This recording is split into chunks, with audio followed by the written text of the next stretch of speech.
Life of the millionaire before prison. John was living a life of luxury without any restraints. Thanks to his immense wealth, he had everything he desired: mansions, luxury cars, and trips to the most lavish destinations. He didn't know the taste of deprivation and enjoyed every moment of his affluent life. But with all this luxury, John didn't recognize ethical boundaries or limits. Committing the crime. One fateful night, John got involved in a shady deal with corrupt businessmen. Everything was going smoothly until one of them discovered his betrayal. John had only one option: eliminate the witness. In a moment of rage and insanity, he committed a cold-blooded murder, believing his wealth would save him from the consequences. Punishment and prison. But this time, money couldn't buy freedom. John was arrested and sentenced to death, imprisoned on a remote island. In this harsh prison, there was no trace of his former life. Life there was a monotonous daily routine of harsh treatment. The escape plan. As his execution date approached, John began thinking of escaping by any means. He wasn't ready to die so easily.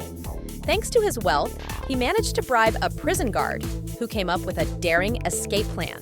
The guard told him that the only way to leave the island unguarded was in the coffins of the dead, which were transported daily to the mainland. Executing the plan. Despite the madness of the plan, John agreed.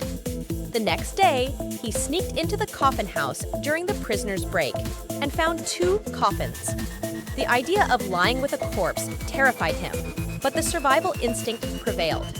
He opened the coffin and threw himself over the corpse inside, waiting for the transfer. The transfer and burial. John began to feel the movement step by step. The coffin was lifted onto the ship, and he felt its motion over the water and smelled the sea. They reached the mainland, and the guards lowered the coffin into the grave.